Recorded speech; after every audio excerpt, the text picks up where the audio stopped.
학생들 다시 만나 뵙게 돼서 반갑습니다. 우리가 앞 시간에는 우리 강주 정신을 정의로움이라고 한다면 임진왜란 한말 우리 지역이 어떤 지역이었는지 살펴봤고요. 오늘 이 시간에는 일제치하 우리 지역이 독립운동을 어떻게 했는지 3.1운동이라든가 여러분 아시잖아요. 3.1운동 이후에 최대 항일 독립운동이 뭐죠? 그렇죠?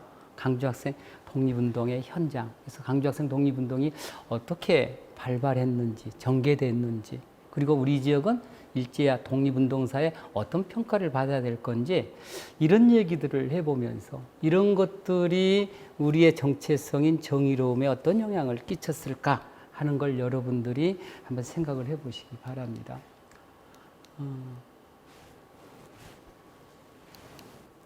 남도정신 정의로움은 어떻게 형성됐을까? 지금 몇 장의 사진을 제가 띄워놨는데 여러분 눈에 낯익은 게 혹여 있나요? 좀 어려운가요? 제일 위에 거는 선생님도 본 게 2년밖에 안 된 사진이에요. 강주 3.1운동의 주역들인데 아주 귀하게 선생님이 얻어낼 수가 있었고요. 그리고 중간에 제일 왼쪽 사진이죠. 여러분 강주 1고, 그러니까 1929년 당시에 이름은 강주 고봉, 더 정확하게 얘기하면 강주 고등보통학교, 줄여서 강주 고봉가 지금 서중으로 이름이 바뀌었다가 해방 이후에 여러분 아는 야구자라는 강주 제1고등학교가 되죠. 제1고등학교에 세워진 강주학생 독립운동 기념탑이에요. 우리는 피 끓는 학생이다. 오직 바른 길만이 우리의 생명이다. 이렇게 쓰여져 있고요. 그리고 이제 오른쪽에 있는 사진은 지금 일본군이 학생 왼손을 내려쳤는데, 어깨가 지금 잘려 있잖아요. 그 3.1운동 당시에 스피아 여학교, 지금은 스피아 여중 여고를 합해서 그때 스피아 여학교였는데 그때 다녔던 윤영숙이라고 하는 학생이 외놈이 내리친 칼에 왼팔이 잘렸, 그러니까 오른팔로 다시 태극기를 들고 만세운동을 벌였던 선생님은 강주의 기억을 걷다라고 하는 책을 썼는데 그 책에서 이 윤영숙을 제2의 유관순 열사라고 표현을 했어요. 그 사진이고요. 그리고 이 사진은 여러분 1929년도에 강주학생 독립운동이 일어나잖아요. 그 3년 전에 강주 고보생, 강주 농업학교 학생들이 중심이 되어서 비밀 결사 조직을 만드는데 그게 이름이 성진회예요. 혹시 알는지 모르겠다. 강주에 성진 초등학교가 있는데, 그래서 이 성진을 따서 화정동에 성진 초등학교 이름이 붙은 거예요. 3.1운동 때 우리 지역은 어땠을까요? 3.1운동 여러분 아시잖아요. 3.1운동을 작년이 이제 100주년이었는데 혁명으로 불러야 된다. 선생님도 동의합니다. 이유는 뭔지 아세요? 여러분 조선이라고 하는 나라가 1897년에 이름이 뭘로 바뀌어요? 대한제국. 이때 한이라고 하는 이름이 처음 나와요. 꼬레아 한. 근데 그 한은 그냥 한이 아니라 큰 한이에요. 대한. 그리고 그 대한이란 나라의 주체는 누구냐면 황제예요. 황제. 그래서 대한은 황제의 나라, 이게 대한제국이에요. 근데 일제에게 나라를 빼앗기고 대한제국이 없어졌다가 10년 만에 3.1운동이 일어나고, 그리고 3.1운동의 결과 상하이에 뭐가 세워져요? 대한민국이라고 하는 국가가 세워지고 아직 주권을 회복하지 못했으니 임시정부가 세워지는 거예요. 대한은 백성의 나라가 된 겁니다. 뭘로? 3.1운동으로, 3.1 만세운동으로. 황제의 나라에서 백성의 나라로, 백성이 주인이 되는. 그런데 여러분 보세요. 백성이 주인이 되었지만 해방 이후에 여러분 아는 이승만, 박정희, 전두환으로 이어지는 대통령들이 독재를 행했잖아요. 백성의 주권을 제한하고 자기들이 권력을 다 차지해 간 거잖아요. 이 독재에 맞서서 싸웠던 게 민주화인 거예요. 민주화. 그래서 오늘 여러분들은 이 민주화된 국가에서 살 수 있는 겁니다. 그러니까 다시 정리하면 3.1운동으로 대한제국에서 민국이 생겨났으니, 엄청난 변화가 일어났으니 혁명으로 읽어야 한다. 선생님은 3.1혁명이 적절한 용어다라고 생각을 하고요. 전국 어디도 3.1혁명이 일어났다. 강주는 언제 일어났을까요? 우리 지역에서 가장 먼저 일어납니다. 3월 10일. 3월 10일. 그래서 30만세 운동이라고도 하고 강주 3.1 운동이라고도 해요. 3.1 운동이라고 하면 이제 전국을 어우르는 말이니까 강주 3.1 운동이라고도 하고 그 강주를 빼려면 30만세 운동이라고도 부른다. 근데 어디서 일어났다? 강주천. 왜? 그때 작은 장날이었어요.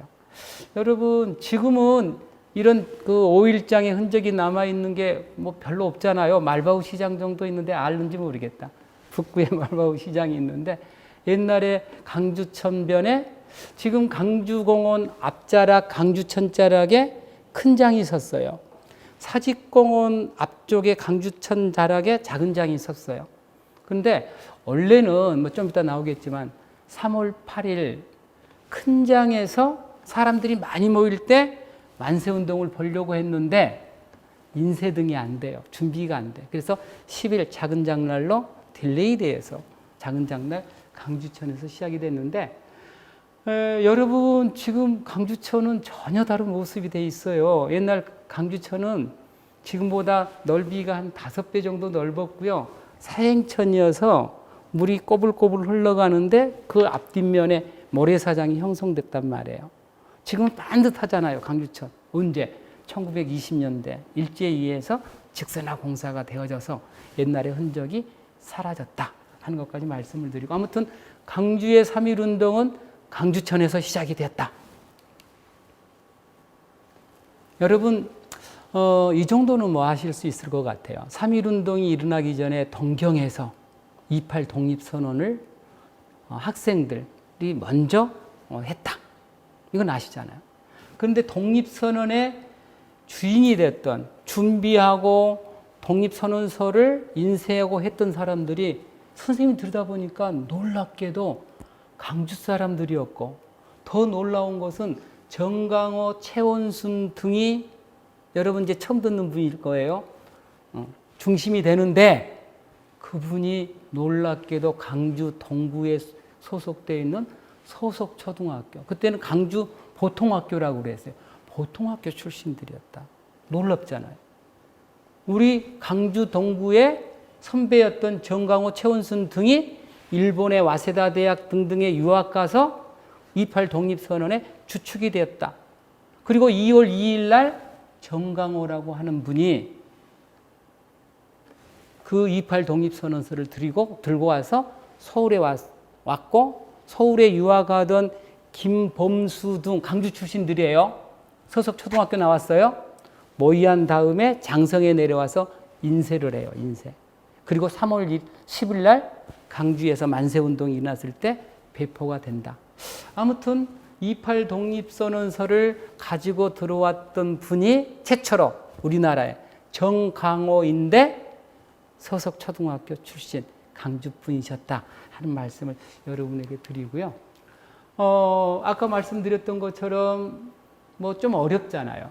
다시 정리하면 정강호가 가지고 서울에 와서 강주 출신의 김범수 등을 만나서 강주 장성으로 내려와서 인쇄를 하고 난 다음에 그 인쇄물을 강주 사직공원 밑에 사셨던 최한영이라고 하는 분, 여기 나오잖아요. 이분 집에 숨겨놨다가 3월 10일 날 나눠줬다. 최한영도 강주 보통학교 5회 졸업생이네. 강주 보통학교가 바로 뭐라고요? 소속 초등학교. 그러니까 좀 말씀을 드리면 강주 3.1 운동 당시에 강주에 있었던 학교는 지금 소속 초등학교, 그때는 보통학교. 소속 초등학교는 1896년도에 만들어진 전라남도 관찰부 공립 소학교였다가 1907년 보통학교로 이름이 바뀌었다가 지금 소속 초등학교가 된 거예요. 그 다음에 1908년도에 만들어진 숭일학교, 수피아 여학교. 그리고 1909년도에 만들어진 농업학교밖에 없었어요. 지금 자연과학고잖아요. 그러니까 3.1 운동 때 이 4개 학교 학생들이 전부 참여했다. 결론부터 말씀을 드리면 이왕 나왔으니까 강주의 당시 인구가 10,000명, 근데 3.1 독립 만세 운동에 참여했었던 사람 수가 1000여 명. 엄청나죠? 지금 개념으로 생각을 해보세요. 광주 150만, 10분의 1이면 15만 명이 만세 운동에 참여했다. 그리고 104명이 체포돼서 재판을 받았는데 53명이 초등학교, 중학교 학생들이었다. 그러니까 광주는요, 5.18 때도 학생들이 좀 다음 시간에 나오겠지만 18명이나 죽거든요. 초, 중, 고등학생들이. 4.19 혁명, 광주 학생들이 중심이거든요. 광주 3.1운동도 학생들이 중심이었다. 그 정신이 그냥 생겨난 게 아니라 역사적으로 우리의 DNA가 돼서 우리의 어떤 그 지역의 분위기로 정서로 자리 잡았다 하는 말씀을 드리고 싶어요. 여러분 오늘 뭐 다 뭐 눈 맞추려고 하지 마시고요. 뭐 한 두 분만 꼭 소개를 하고 싶어요. 주역들. 이분이에요, 이분이 강주 3.1운동의 실질적인 주역이었다. 이름은 김복현. 근데 이름을 철로 바꿔요. 김철이라고 하는 분. 김철. 나주 출신인데. 근데 이제 역사가 왜 중요하냐면 여러분 보세요. 이분의 아버님이 나주에서 최초로 의병을 일으켰던 의병장이세요. 이분은 3.1운동의 주역이에요. 광주. 이분의 아드님은 김재원대 한국 강복군에서 임시정부에서 활동하셨던 분이세요. 3대에 걸쳐서. 본인의 아버지는 항일 의병장, 김복현은 독립운동가, 3.1 만세운동의 주동자, 그리고 아들은 임시정부에서 독립을 위해서 활동했던 독립군이 되는 거란 말이에요. 그래서 그 피가 이 3대에 걸쳐서 쭉 흘러왔었던 가문이었다 하는 것도 말씀을 드리고요. 그 다음에 이제 여분 중에 뭐 오방 최흥종이라고 하는 강주 최초의 목사님이 계세요. 강주에 오방로가 있는데 그것도 뭐 동부 관할인 걸로 선생님 알고 있는데 오방로 한번 찾아보세요. 오방 최흥종 목사고요. 그 다음에 최한영이라고 하는 분이 있어요. 최한영. 강주의 유지시고 5.18 당시에 무슨 위원회죠?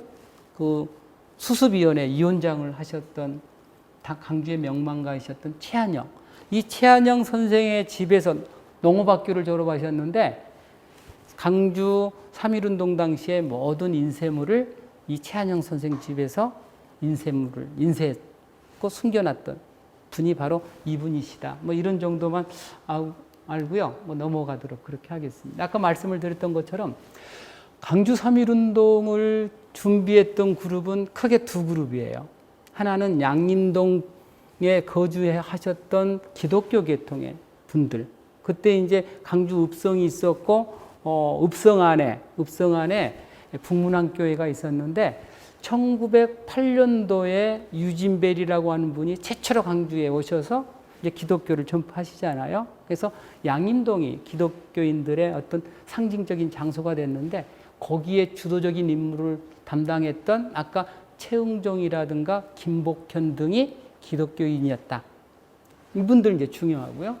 또 하나는 신문잡지 종남서라고 여러분 정말 생소하시잖아요. 그때 강주의 지식인들이에요. 20대 전후. 근데 그때 당시는 어떤 사람이 지식인이냐면은 보통 학교, 지금 소속 초등학교만 졸업하면 지식인이에요. 소속 초등학교를 졸업하고 경제적 여력이 있는 사람들은 서울이나 일본으로 유학을 갔고, 그렇지 못한 분들은 강주 농업학교밖에 없잖아요. 강주 농업학교에 진학했고, 그렇지 않으면 소속 초등학교를 졸업한 상태에서 살아갔는데, 이분들은 전부 보통학교 출신들이면서 농업학교를 졸업했었던 20대 전후, 말 그대로 신문을 읽고 잡지를 읽고 토론하고 민족의 장래를 걱정했었던 이 지역의 젊은이들이었다. 이 사람들이 양림동의 기독교의 핵심 인물들하고 손을 잡고 모의하고 계획을 했던 사람들이에요. 그러니까 전부 체포가 되는데 이분들이 전부 몇 년형을 받냐면 뭐 3.1운동으로 전국에서 가장 높은 형량을 받은 사람들이 지금 3년인데 대부분 3년형을 선고받았던 사람들인 거예요. 2월 말경에 강주에 김필수라고 하는 서울에서 목사님이 내려오세요. 김필수. 그래서 강주 대표로 두 분이 서울에 올라갑니다. 서울에서는 3월 1일 날 시가 있었잖아요. 두 분이 올라가는데 3월 2일 날 누가 올라가냐면 최흥종이라고 하는 분하고 김복현이라고 하는 분이 상경 서울에 올라갔다. 그런데 최흥종이 어떤 분이시냐면은 이분이세요. 그럼 김복현이 어떤 분이시냐면은 결혼식 사진 남아있는데 이분이에요. 이분. 그리고 한 분 더 선생님이 소개하려고 그러는데 이 김복현의 절친이면서 강주 3.1운동의 주역이었던 분이 아이를 안고 있는 김강이라고 하는 이분이세요. 이분. 이 세 사람 정도는 꼭 알아두시기 바랍니다. 최흥종, 김복현, 김강. 근데 이 최흥종과 김복현이 3월 2일 날 서울에 올라갔는데 최흥종이 10살 정도가 많고 실질적인 중심 인물이에요. 그런데 3월 5일 날 서울에서 2차 만세운동이 또 일어나요. 우리 책에는 안 나오지만. 이때 흥에 겨웠던 최흥종 목사가 인력거에서 만세를 부르고 연설을 하고 유인물을 나눠주다가 동네 경찰서에 체포돼서 구금이 돼버려요. 그러니까 3월 6일 날 그 상황을 확인한 같이 올라갔던 분이 누구예요? 김복현. 김복현이 혼자 내려오는 거예요. 최흥종이 구속되어 버렸기 때문에. 그래서 여러분 보시면 3월 6일 날 저녁에 10명이 양림동에 지금 거기 아파트 이름이 뭐더라? 지금 남궁혁이라고 하는 분이 숭일학교 교사도 지내고 나중에 목사가 되는 유명한 분이신데 이 집에 10분이 모여서 강주 3.1운동을 모의해요. 3월 6일 날 저녁. 그러니까 3월 6일 날 저녁 모의가 매우 중요하다. 강주에서는. 근데 누가 모였느냐? 다시 정리합니다. 양림동에 사셨던 기독교인들하고 신문잡지 정남소의 젊은 지식인들이 모여서 어떻게 할 거예요. 그래서 결론이 뭐였냐면 이거였어요. 3월 8일 날 큰장을 기해서 만세운동을 개시한다. 그리고 인쇄용지는 누가 구매하고 그때 지금 같으면 뭐 복사기 좋은 게 많이 있지만 그때는 인쇄기가 있어야 되는데 인쇄기는 숭일학교 걸 가지고 하겠다. 숭일학교 소장의 등사판을 사용한다. 누구는 숭일학교를 담당하고 누구는 보통학교를 담당하고 이렇게 역할 분담이 다 이루어지게 되는 거예요. 3월 6일 날. 그래서 D-Day를 3월 8일로 잡았는데 아까도 서두에 말씀을 드렸습니다만 뭐가 안 돼요? 인쇄용지를 구입해서 독립선언서를 인쇄하는데 차질이 빚어지게 돼요. 그래서 D-Day를 이틀 물려서 3월 10일 날 잡게 됐다 하는 말씀을 드리고요. 3월 10일 날 큰 장터는 아까도 말씀을 드렸는데 강주 공원 앞, 지금 강주교 밑에 언저리에 있었다.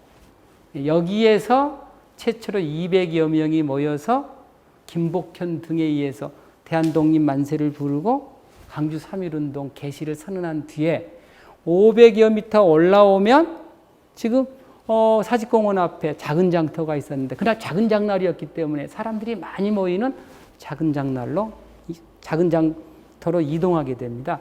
이 작은 장터에서 누구를 만나냐면 장보러 왔던 시민들을 합세합니다.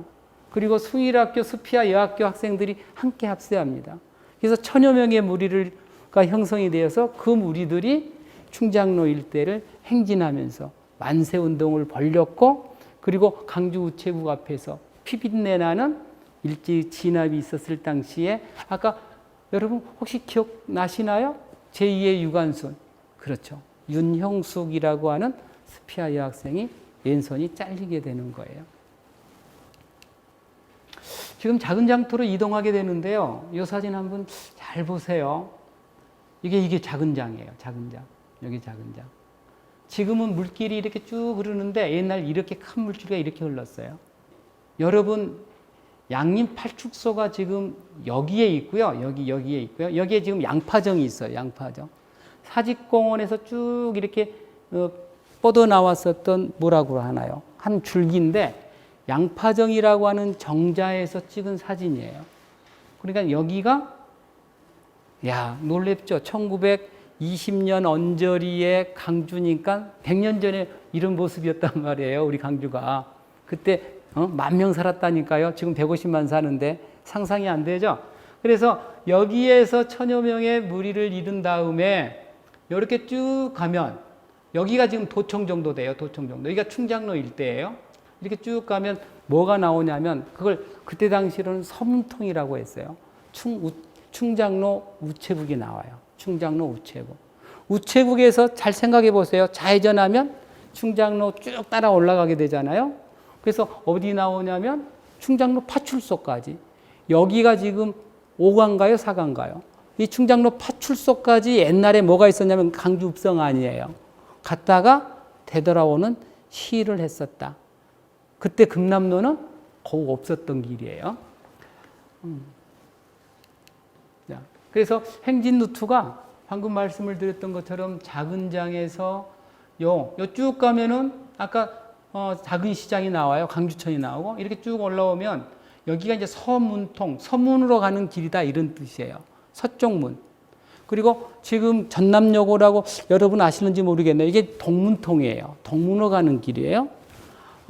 쭉 나오면 여기가 지금 광주 우체국이라니까요. 지금 모습 많이 달라졌죠. 그리고 오른쪽이 이제 충장로예요. 1920년, 19년 당시에 충장로가 이렇게 생겼다. 최대 번화가였는데. 하는 거 뭐 한번 봐주시고요. 충장로 일대 번정통이 충장로고요. 북문 아까 충장로 파출소를 건너가면 북문 밖이 되는 거예요. 북문. 북쪽문 밖이 되는 거예요. 충장로 4가 넘어가면.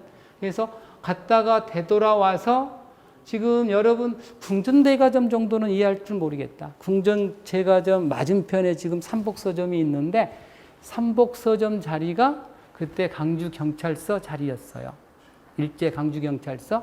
그래서 강주경찰서로 끌려 들어가니까 많은 그 시했던 시민들이 강주경찰서까지 쳐들어가서 우리도 다 잡아넣어라. 그리고 거기서 만세운동을 불렸고 그리고 무자비한 폭행과 탄압이 이루어지면서 아까 말씀드렸던 이 학생은 꼭 알아야 돼요. 누구? 윤형숙이 왼팔이 잘리게 된다. 이게 강주 3.1운동이에요. 강주와 3.1운동에 실질적으로 앞장서서 만세를 불렀던 사람들은 아까 학생들이라고 그랬는데 그중에 여학생들 너무 용감했죠. 스피아 여학생들이 총 학생 수가 30여 명이었는데 전부가 참여합니다. 그중에 20명이 재판을 받습니다. 그리고 그 스피아 여학교에 큰 스승이 있었는데 박예순이라고 하는 선생이 늘 독립의 혼을 학생들에게 불어넣어 줍니다. 그래서 기록에 보면 이렇게 나오잖아요. 매일신문의 기사를 읽어주었는데 파리 만국 강화회의에서 조선도 독립을 승인하였기 때문에 각지에서 독립운동을 개시하고 있으니 우리도 그 운동을 개시하여 조선 독립 만세를 부르지 않으면 안 된다. 라고 학생들에게 특강, 강의도 했고요. 그 다음에 이제 더 중요한 건, 스피아 여학교 여고예요, 요거. 여기 박예순 선생님이시고요. 그 다음에 이제 요게 이제 양림동에서 서양촌이라고도 부르잖아요. 가장 오래된 서양 건물이 스피아 홀이에요. 1911년에 만들어진 이 건물. 스피아 여고 안에 있습니다. 지금 역사기념관을 쓰고 있는데 이 스피아 홀 지하실에서 여학생들이 치마를 잘라서 태극기를 제작했던 거예요. 이 태극기를 들고 3월 10일 오후 3시경에 작은 장에 합류했다. 전 학생이. 그래서 강주 스피아 여고에는 뭐가 있어요? 여러분 아는 것처럼 강주 3.1 만세운동 기념탑이 세워져 있는 거예요. 이 기념탑에 선생님이 볼 때는 이분이 누구를 모델로 삼았을 것 같아요? 당근 윤혈력라고 불렀던 윤영숙 열사역라고 선생님은 생각을 해요. 그리고 이 기념탑을 한번 방문해 보세요. 뒤에 보면 당시 재판을 받았던 20명의 학생과 그리고 당시 지도에 썼던 박예순 선생 등의 이름이 새겨져 있습니다. 선생님 뭐 계속 말씀을 드렸던 제2의 유관순, 윤형숙, 그리고 팔이 잘린 이후에 나는 피 흘리는 계집이다 라고 자기를 소개합니다. 그래서 혈려라고 하는 닉네임이 붙기도 했다. 여러분 요거 보면 대한독립 만세, 왼팔이 지금 잘렸잖아요. 이렇게 만화로도 좀 만들어지고 있고요. 여천 출신이신데 여수의 이순신 공원에 가면 독립운동 기념탑 부조벽에 또 윤형숙 열사가 왼팔이 잘린 모습이 또 새겨져 있기도 합니다. 광주 3.1운동 준비는 잊어버리셨죠? 기독교인들과 신문잡지 정남서 지식인 그룹에서 모의하고 거사 준비하고 했지만 당일 앞장서서 만세를 불렀던 것은 학생이었다. 그래서 여기 보면은 숭일학교 학생들이 24명으로 가장 많고 스피아 여학교가 20명, 농업학교가 6명, 그리고 여러분보다도 나이가 적은 소속 초등학생, 그때 보통학생 최영섭이라고 하는, 그때 보통학교는 4년제였는데요. 4학년 학생 최영섭도 보통학교 학생들을 선동해서 시위를 전개하려다가 사전에 발각돼서 무위로 끝났지만 재판을 받게 되는 거예요. 그런데 어느 학교가 제일 많나요? 숭일학교가 제일 많잖아요. 근데 숭일학교는 아무것도 없어요. 여러분, 이게 이제 매우 중요한 건데, 여러분 보세요. 숭일학교가 얼마만큼 중요한 역할을 했냐면, 우리는 지금 스피아 여고의 동상이 세워지고, 윤형숙 학생 나오고 해서 스피아만 알잖아요. 그런데 숭일학교도 당시 양림동에 있었어요. 당시 건물이에요. 건물. 스피아 여학생들에게는 독립선언서를 50장 나눠줘요. 김강이라고 하는 선생이. 근데 숭일학교에는 몇 장을 주냐면 1000장을 나눠줘요. 그 1000장을 받아서 6명의 학생이 학생들에게 나눠주고, 그리고 시외로 나가서, 그러니까 시내로 나가서 일반 시민들에게 나눠주는 거예요. 그리고 숭일학교 학생들의 형량이 스피아 여학생보다도 더 높아요. 그런데 오늘 숭일학교에는 어떤 기념시설도 갖추고 있지 않다. 그러니까 역사에서 사라지는 거예요. 역사는 딱 정해, 숭일학생들이 더 열심히 활동했다라고 하는 것은 팩트인데, 우리가 기리고 계승하지 못하니까 스피아 여학교의 3.1운동은 살아서 계승되지만 숭일학교는 우리가 돌보지 않으니까 사라지고 없어져 버리고 만다. 이걸 우리는 교훈으로 삼아야 한다고 생각을 합니다. 이유가 있어요. 스피아 여학교는 이후에 학교 옮기지 않잖아요. 근데 숭일학교는 울림동 뭔가요? 지금 중앙여고 있는 쪽으로 옮겼다가 다시 지금 일곡집으로 또 옮겨가고, 그리고 또 불까지 나가지고 관련된 모든 기록이 소실되기는 했지만 아무튼 핵심 학교는 숭일학교였다 하는 말씀을 드리고요. 광주 3.1운동을 다시 정리하면 이런 거예요. 우리 지역에서도 3.1운동이 일어났다. 그리고 광주는 당시 10,000명이었는데 1,000여 명 정도가 참석했던 호남 최대의 항일 만세운동이 광주촌에서 일어났다.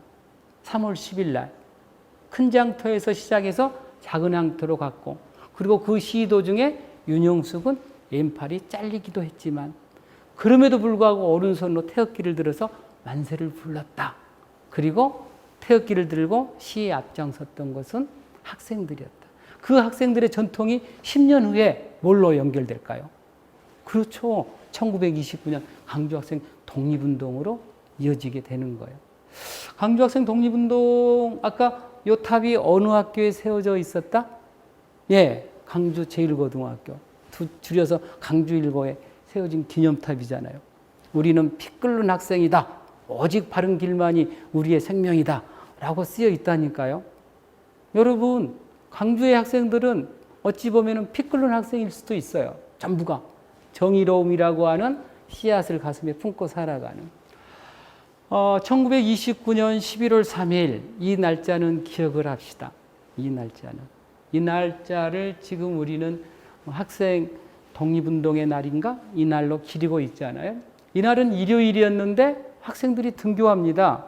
왜 등교했냐면 일본은 지금도 왕이 있잖아요. 왕. 지들은 뭐 천황이라고 얘기하지만 일본 사람들이 가장 존경하는 왕이 여러분도 아마 들어봤을 거예요. 메이지 유신을 단행했었던 메이지 왕이에요. 메이지 왕.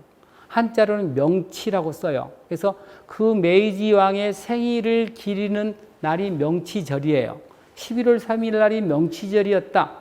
그래서 그날 등교를 시킨 거예요.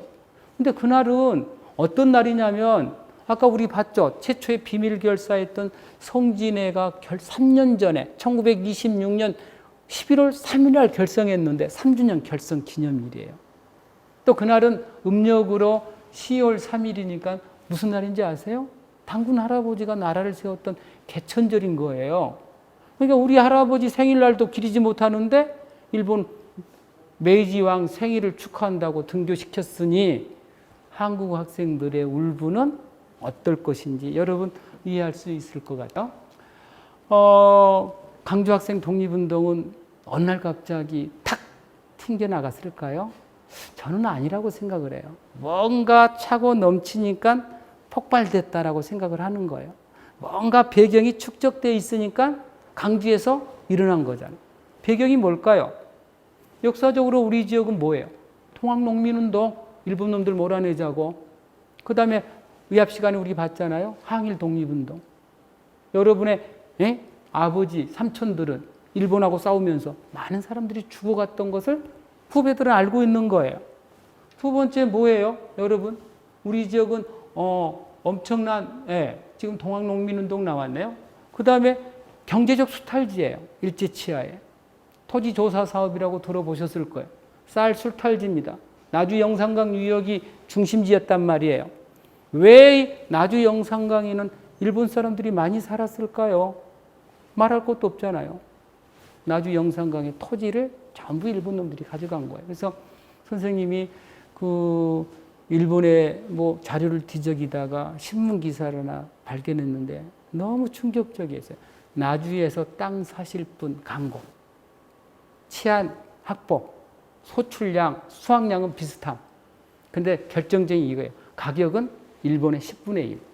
그러니까 일본에서 땅 10마지기 팔고 나주에 오면 100마지기 사서 다 지주가 되잖아요.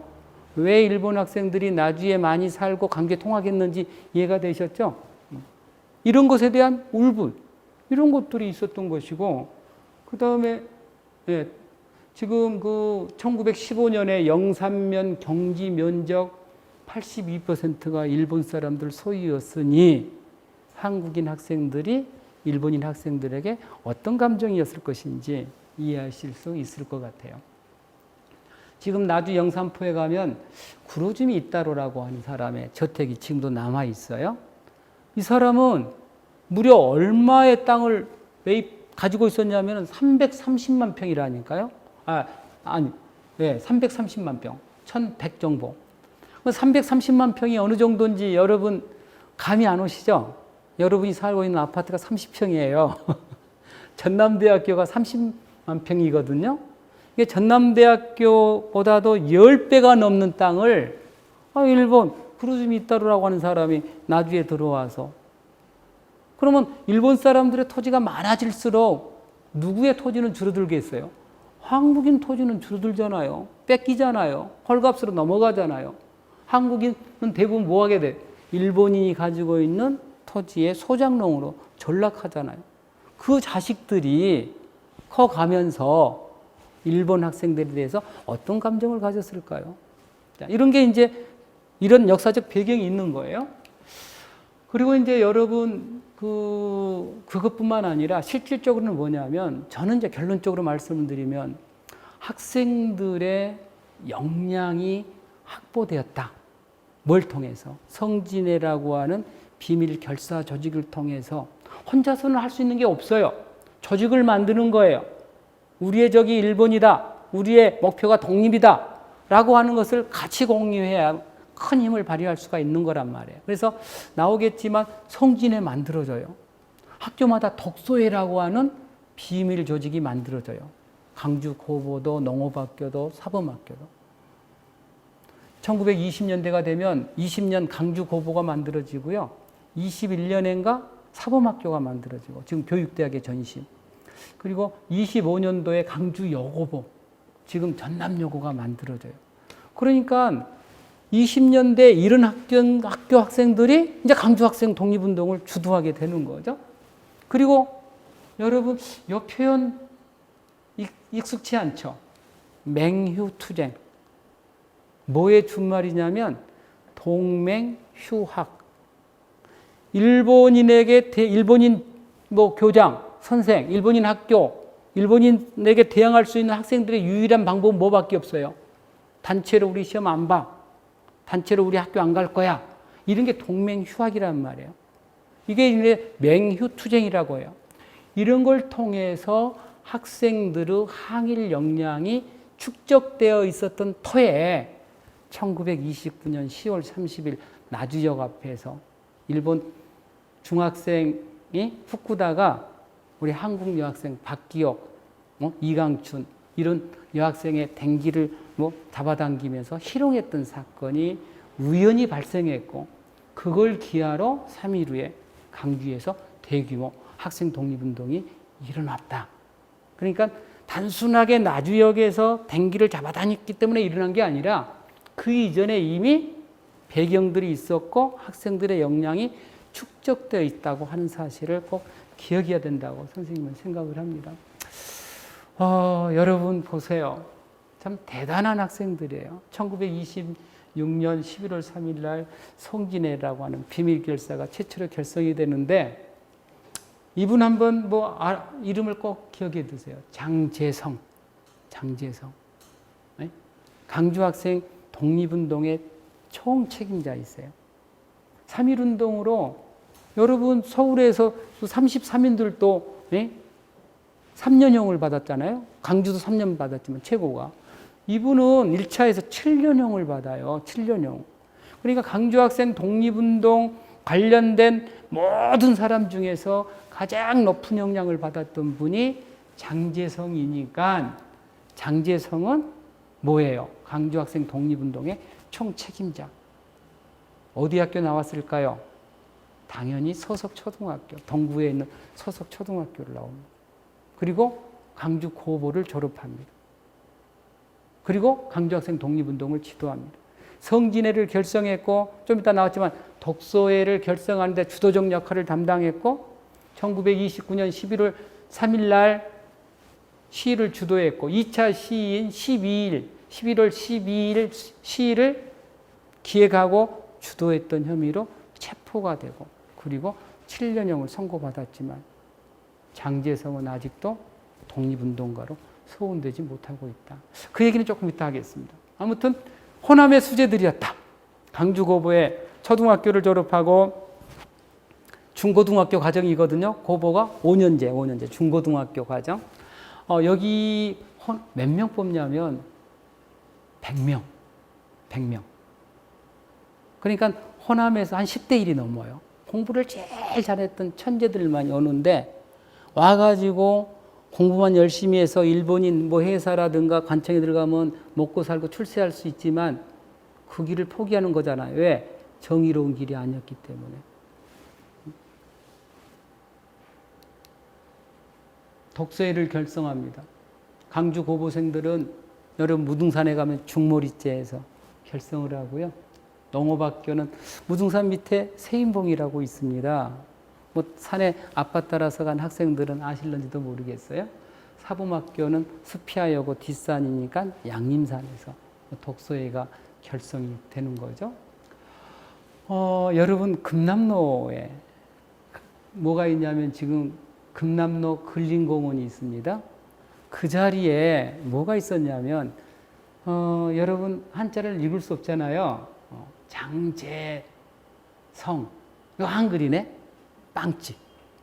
네? 아까 강주학생 독립운동을 총책임졌었던 장제성의 빵집이 여기에 있었습니다. 단순히 빵을 팔고 생계를 유지하겠다라고 하는 의도도 있었지만 빵집이 뭐였을까요?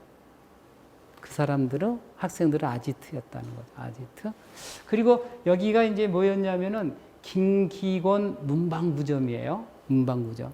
그러니까 아까 성진의 멤버였던 김기곤 등이 출자해서 소비자업을 만들었어요.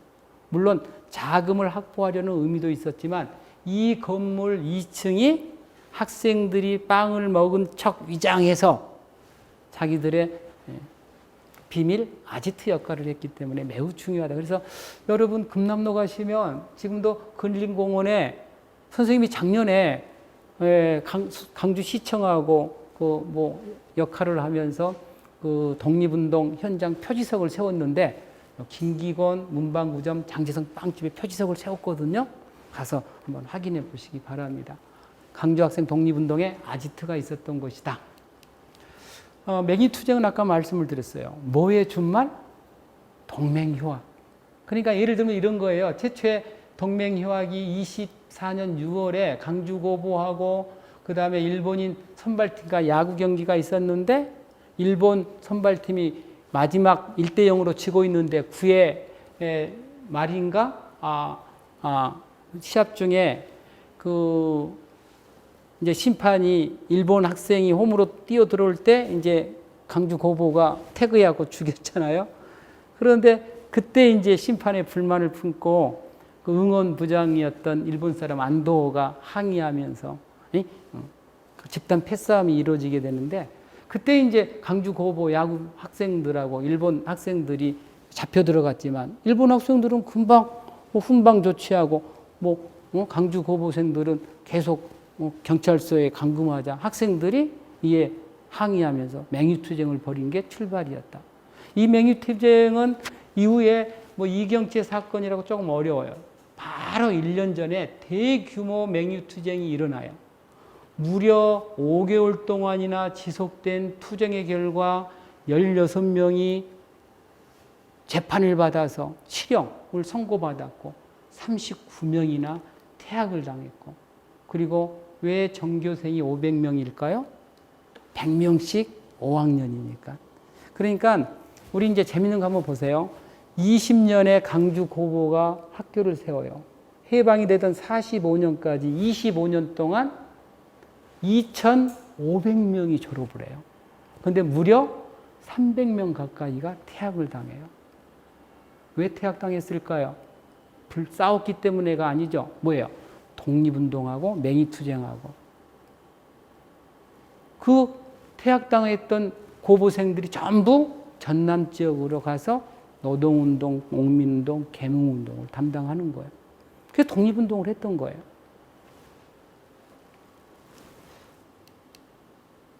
자, 1929년 10월 30일 나주역을 나오는데 만화로 그렸네요. 일본인 학생이 한국인 학생을 희롱했다. 머리카락을 다와다니고. 그때 이제 박기옥이라고 하는 분이 이분이세요. 박기옥의 사촌 남동생 박준채가 이 모습을 보고 일본인 중학생을 불러요. 후쿠다. 너 중학생인 주제에 어떻게 이 학생을 희롱해? 그러니까 조센징인 주제라고 후쿠다 이후에서 말이 나오자마자 이 조센징은 조선 사람들을 비하해서 부르는 일본 사람들의 표현이에요. 이건 모욕일 수밖에 없잖아요. 이게 박준채 라이트가 후쿠다 야면에 적중하면서 일본인 학생과 한국인 학생이 맞붙어서 집단 패싸움이 벌어진 게 10월 30일이었고 그리고 11월 3일 날 3일 뒤에 그날이 무슨 날이었다고? 일본 메이지양의 생일날이었기 때문에 일요일임에도 불구하고 학교에 출근을 시켰고 그리고 이제 대규모 집단 패싸움이 하루 내내 일어나면서 이게 전국으로 확대가 된 거다. 이렇게 정리할 수가 있는데 지금 이런 분들이 독립유공자가 다 돼야 된다고 선생님은 생각을 해요. 자기 청춘을 바쳤잖아요. 이것 때문에 퇴학당했잖아요. 그런데 우리나라 기준은 지금까지는 어땠냐면 감옥살이를 하지 않으면 독립유공자로 인정을 안 해줬어요. 근데 문재인 대통령이 당선되고 난 뒤에 학생들은 퇴학당한 것만도 엄청난 거다. 그 사람들도 전부 독립유공자로 인정해야 된다. 선생님 지극히 당연한 얘기라고 생각을 합니다. 그래서 그때 나주역 사건의 주역이었던 박기옥이라고 하는 분의 딸이 서정이라고 하는 분이 미국 LA에 살고 계시는데 올해 3월 1일 날 어머니가 대통령 표창을 받게 돼요. 그러니까 다른 사람 대통령 표창은 우리나라 건국 군장 중에서 제일 등급이 낮은 거예요. 등예로 있는 것이지만 대통령 표창임에도 불구하고 직접 대통령이 친히 이렇게 그 대통령 표창을 그 따님한테 이렇게 주거든요. 근데 대단한 건 지금 박기옥의 따님 성함이 서정이잖아요. 서정이 서씨라는 거잖아요. 남편 아버지가. 여러분 교과서에 이거 있어요. 암태도 소작쟁이라고 하는 게 있어요. 1920년대 우리나라에서 일어났던 가장 큰 소작농들의 항쟁이 일어나게 되는데 그 중심 인물이 고등학교 역사책에 나오는데 중학교는 모르겠어요. 서태석이라고 하는 분인데 그분이 박기옥의 시아버지예요. 그러니까 서정이의 뭐가 될까요? 할아버지가 되는 거예요. 그 집안에 시집갔다. 근데 박기옥은 해방 직후에 남편도 독립운동가, 일제 시대에 얼마나 힘들게 살았겠어요. 시아버지는 암태도 소작쟁이를 이끌었던 농민운동가. 그래서 해방 직후에 딸을 둘 낳고 병으로 이렇게 돌아가셨고, 그리고 한참이 지난 지금에서야 그 박기옥의 따님에게 정부는 독립훈장을 수여했는데, 선생님 뭐 늦었지만 지극히 우리가 해야 될 일이라고 생각을 하는 거예요. 나주역 사건에 대한 신문 기사가 실립니다. 여러분 어렵죠? 일본인 중학생 등이 조선 여학생 희롱 이렇게 쓰여져 있네요. 조선 학생이 붕괴로 충돌, 사건 발단 직접 원인 뭐 이렇게 지금 신문에 났고요. 그 다음에 11월 3일은 계속 말씀을 드렸지만 메이지 왕의 생일날, 그걸 명치절이라고 불러요. 그런데 우리한테는 개천절이었고 3주년 기념일이었다. 그래서 울분을 참지 못하고 11월 3일날 충돌이 일어나게 됩니다. 동아일보는 당시 한자죠. 강주고보. 강주고보는 지금 뭐 일고생들이에요. 중학생 충돌. 이 중학생은 일본인 학생들이에요. 일본인 학생이 다녔던 학교는 강주중학교였어요. 그거는 6년제 충돌. 그래서 강주고보 중학생 충돌, 전남경찰 총동원 철야하며 엄중경계 이런 제목을 달고 기사를 지금 보도를 하고 있네요. 그래서 집단 충돌했던 장소가 어디냐? 이게 지금 여러분 롯데백화점은 아시죠? 그 건너편에 동부서방서, 동구 지역인데 그 자리가 옛날 강주역이었어요. 그 자리가. 그 강주역에서 집단 패싸움이 벌어졌고 그 자리에 지금 뭐가 있냐면 잘 안 보이잖아요. 그때 강주역 터였고 그때 당시 강주 학생들의 집단 패싸움이 일어났던 현장임을 이 표지석 하나가 세워져서 그 사실을 기억을 해주게 하고 있는 겁니다. 강주에서 일어났었던 학생 독립운동은 강주에서 끝났다고 한다면 3.1운동 이후에 최대 항일 독립운동이라고 얘기하지 않았을 거예요. 가장 먼저 전남으로 확대됩니다. 목포상고, 그리고 나주 보통학교, 그리고 전국으로 확대됩니다. 북한에 있는 학교만 133개가 참여했습니다. 그리고 북한에서도 광주학생 독립운동 기념일을 기념하고 있습니다. 작년이 좀 의미 있었던 해였어요. 몇 주년이었을까요? 1929년에 일어났으니까. 네? 90주년이었잖아요. 그래서 남북관계가 잘 풀렸더라면 강주시 교육청에서 북한의 강주학생 항일운동 당시에 동조에서 일어났던 학교의 대표들을 대거 초청할 계획을 가지고 있었고, 선생님도 거기 뭐 자문위원으로서 역할을 했는데 뭐 남북관계가 풀리지 않게 되니까 북한 학생들은 올 수가 없었고, 지금 여기 보세요. 간도, 길림, 베이징. 그러니까 연해주, 만주 일도에서 한인학교 학생들도 동조하거든요. 그래서 이번에는 하얼빈 쪽에서 학생들을 초청해서 공동 행사를 했는데 저는 강주가 지향해야 될 앞으로의 우리 정체성이 통일이라고 한다면 학생 독립운동은 이념에 관계없이 우리가 함께 할 수 있는 행사이기 때문에 북한 학생들도 광주에 왔으면 좋겠다. 같이 그 뜻을 기렸으면 좋겠다 하는 생각을 갖습니다. 전국에 320개 학교가 참가합니다.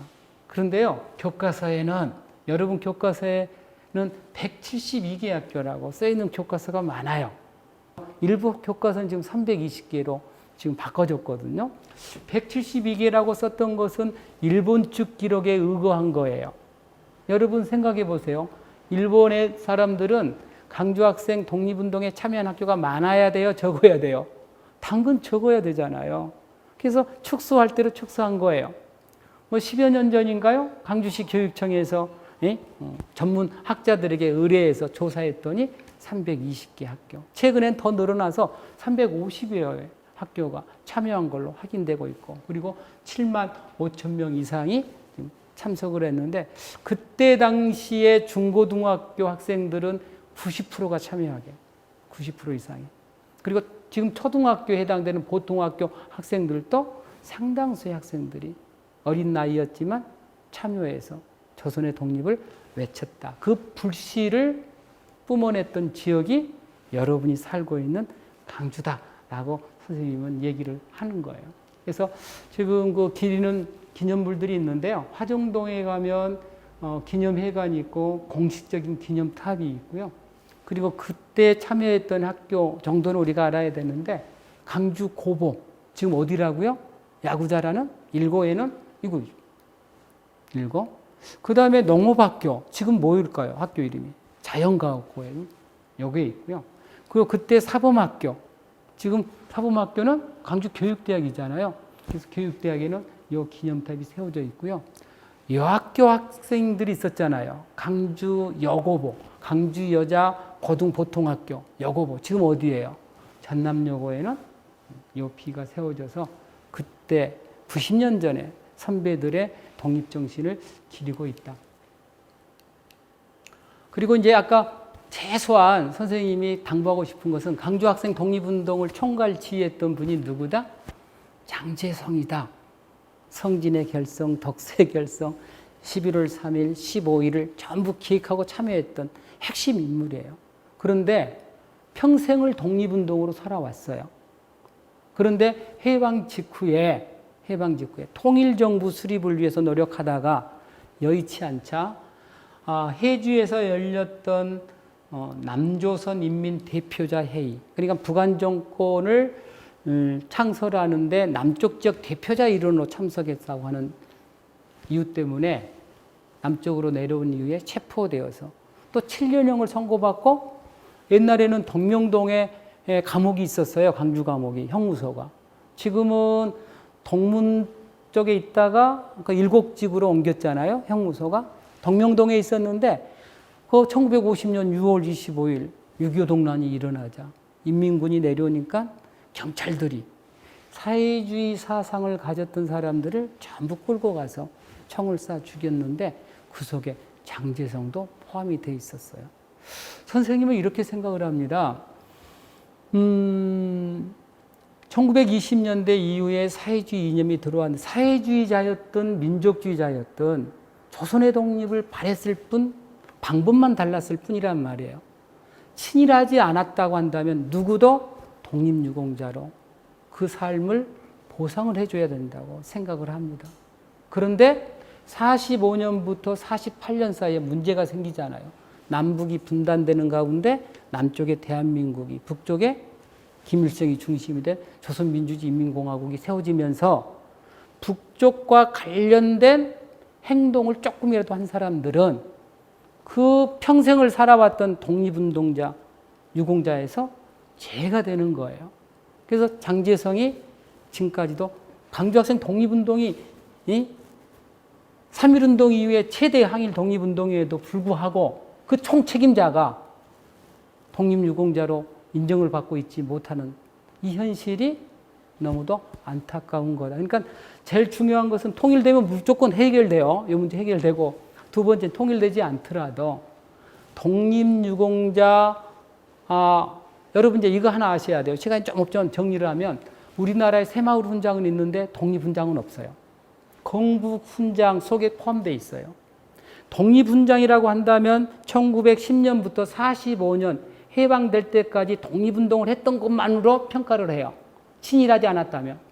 그런데 건국훈장이 되다 보니까 대한민국이 다시 언제 건국이 돼요? 48년이잖아요. 45년부터 48년까지 사회주의 이념을 가지고 북한 정권과 관련된 사람들은 전부 죄가 되는 거예요. 그러니까 가슴 아프잖아요. 여러분 아는 의열단, 교과서에 막 나오는 의열단 단장이 누구예요? 조선의정군을 만든, 의용대를 만든 김원봉. 대단히 유명하신 독립운동가예요. 김구 선생보다도 더 높은 현상금이 걸려 있음에도 불구하고 북한에 얼북했다고 하는 이유 때문에 지금 독립유공자가 되고 있지 못하다. 그래서 이 현실을 우리가 좀 눈여겨볼 필요가 있고요.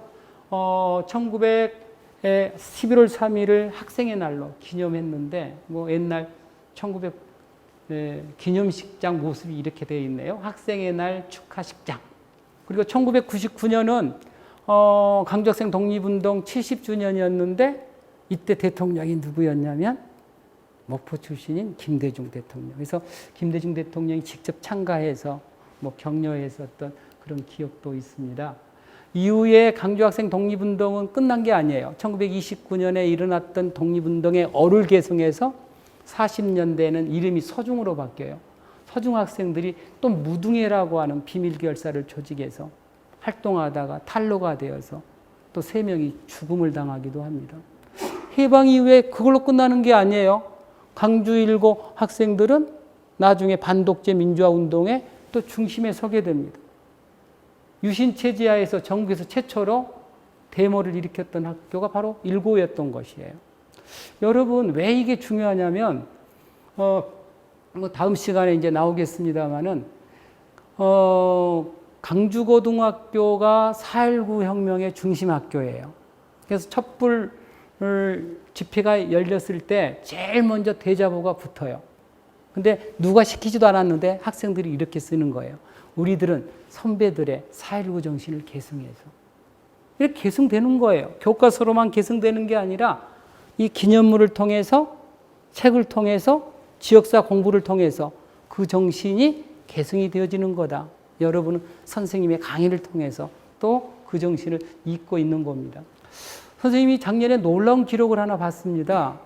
작년에 국가보훈처에서 그러니까 보안법, 치안유지법, 인쇄법 위반은 전부 독립운동과 관련된 거예요. 이렇게 위반되어서 재판을 받았던 5,323명을 전수조사했는데 선생님도 깜짝 놀랐어요. 놀라운 것은 강주 전남이 이거 보세요. 1985명인 거예요. 5,323명 중에 무려 37.3%가 강주 전남 사람들이었다. 선생님도 모르고 있었어요. 우리만 모르고 있는 거예요. 얼마나 부끄러워. 선생님 우리 지역이 반독재 민주화 운동의 중심지라고 하는 것은 알고 있었어요. 한말 최대 의병 항쟁지라고 하는 것도 알고 있었어요. 그런데 일제치하 최대 독립운동지라고 하는 것을 모르고 있었다니까요. 공부한 사람이 없어요. 이건 구체적으로 제가 한 얘기가 아니잖아요. 국가보훈처에서 발표한 거예요. 우리나라의 독립운동 기념관이 3개 있어요. 천안에 하나 있죠, 천안. 대구, 경상북도 수도인 안동에 있어요, 안동. 그리고 의열단을 이끌었던 김원봉이 태어난 밀양에 있어요. 그런데 대구에 또 독립운동 기념관을 세운다고 그래요. 근데 강주에는 어때요? 강주에 없잖아요. 강주에. 아까 최대 항일 독립운동의 성지인데 강주에 독립운동 기념관 없잖아요. 선생님이 지금 하도 답답해서 강주에 항일 독립운동 기념관 만들어야 된다라고 하는 글을 쓰기도 했거든요. 이런 강주 사람들의 인식이 한때 힘을 합해졌을 때 우리도 독립운동 기념관을 갖게 되는 거예요. 오늘 이 시간에는 일제치하, 3.1운동, 강조학생 독립운동을 통해서 우리 지역의 선배님들이 어떤 역할을 했는지를 통해서 우리 지역이 왜 정의로운 실천지인지를 확인할 수가 있었습니다. 여러분, 강주는 불의에 맞섰던 정의로움의 실천지입니다. 오늘 이 시간에도 확인했지만 강주 정신의 정의로움은 여기서 끝나서는 안 됩니다. 여러분 시대 그리고 이 땅을 살아갈 후배들은 민주인권, 평화라고 하는 더 큰 시대적 가치로 확산시켜야 된다라고 생각이 되고요. 그리고 강주 정신의 정의로움은 이 주었던 선물은 선생님 당당합니다. 이 앞 시간도 얘기했지만 그 당당함을 갖고 살아가는 멋진 강주인이 되기를 바랍니다. 다음 시간에 또 뵙겠습니다.